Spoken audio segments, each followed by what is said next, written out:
Véronique, bonjour. Bonjour Loris. Alors, tu es professeur de Qigong à Saint-Denis et au tampon de La Réunion.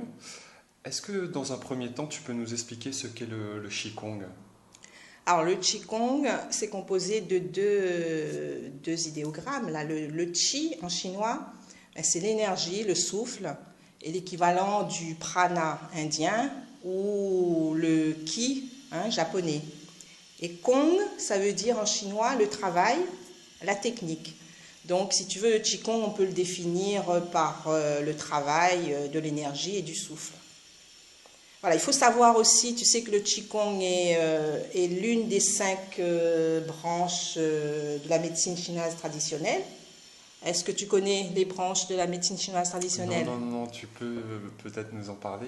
Alors, bon, il y a la phytothérapie, Oui, hein, il y a la diététique, oui, avec les 5 saveurs. Les Chinois utilisent beaucoup ça pour leur santé. Il y a l'acupuncture que tu connais forcément. Et puis les massages. Et il faut savoir qu'en Chine, un malade peut ressortir de sa consultation par un médecin chinois avec une prescription d'exercice de de Qigong. Qigong. Ah, très, Ah, très, très, très intéressant.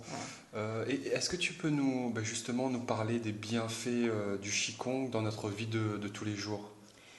Alors, le Qigong, si tu veux, ça travaille sur le corps, la respiration et la conscience. Il faut savoir que ce n'est pas une simple gymnastique douce, comme certains le croient, mais je dirais que c'est une voie de santé, hein, qui unifie et renforce le corps et l'esprit. Donc, la pratique régulière du Qigong entretient notre santé, équilibre nos émotions, nous permet de résister au stress et aux souffrances inévitables de la vie, Oui, renforce notre vitalité, ça améliore l'équilibre aussi, et puis favorise la concentration.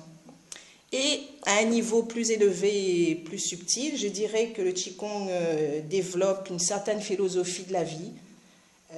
c'est un peu une initiation spirituelle, quelque Voilà, part, oui. une voie d'accomplissement spirituel. Voilà, Et développement c'est... personnel, Voilà, sur le plan aussi de l'esprit, c'est en ça. passant par des exercices du corps C'est et ça.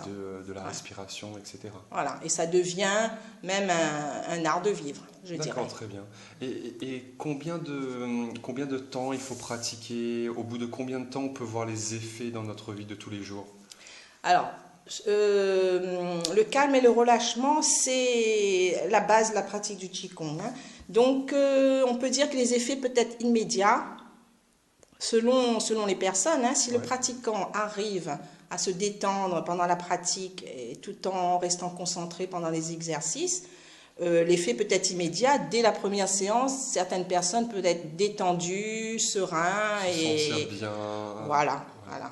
Bon, l'idéal, bien sûr, c'est de pratiquer quotidiennement pour ressentir tous les bienfaits. Oui. Il faut de la persévérance, de la Une certaine patience, mais discipline. quelle Ouais. discipline ne demande pas ça? Oui, C'est oui, oui, pareil oui. pour toutes les autres disciplines. Oui, oui, Voilà. oui. Mais je dirais qu'en général, il y a trois étapes dans la pratique du Qigong. Oui. Il y a une première étape qui consiste en la maîtrise des postures et des mouvements, On le se concentre travail, essentiellement sur la voilà, technique en fait. voilà, Voilà. le travail respiratoire, Ouais. l'assouplissement du corps, notamment du bassin, très D'accord. important le bassin. On Dans se une, situe ouais, un point très important, il me semble, le voilà, hara, le tien. le hara japonais qui est le Ouais. tantien inférieur, D'accord. l'équivalent du tantien inférieur en Ouais. Qigong. Une deuxième étape, tu permets de sentir l'énergie dans le corps, par le développement de son ressenti personnel. Bon, c'est pas tout le monde qui arrive tout de suite, donc Ouais. il faut une certaine pratique. On développe la technique et une fois la technique Voilà. acquise, On on commence à ressentir ressentir l'énergie. l'énergie Voilà. dans ces postures-là. Voilà. Et une troisième étape Ouais. permet à l'esprit après de véhiculer l'énergie justement que tu as ressentie dans ton corps et arriver à l'harmonie parfaite du corps et de l'esprit. Et là, tu peux trouver le calme, la détente et tu peux être à l'écoute de tes sensations, te relier à ta nature propre et à ton rythme, quoi. D'accord. Donc là, il y a un bien-être général qui s'installe et là, la pratique devient Intéressante. intéressante. Ouais, ouais, ouais. Voilà. pour avoir assisté et pratiqué avec toi ce matin à un cours de Qigong. Effectivement, oui, on ressent assez rapidement les effets, un certain bien-être s'installer rapidement dans la séance. Oui, mais toi, tu as déjà Voilà. une certaine pratique, donc. Non, on va pas tout dire. Et donc, oui, ben, où est-ce qu'on peut te retrouver pour pratiquer le Qigong? Alors, je donne un cours donc à Saint-Denis au Jardin de l'État tous les vendredis matins à 7 heures. Oui. Et puis un cours au tampon à la salle Top Form à 8 heures les lundis matin. Ok, Voilà. très bien. Merci beaucoup, Véronique. Je t'en prie, Loris. On se dit à bientôt, Et à peut-être au bientôt. Jardin de l'État ou au Tampon. À bientôt.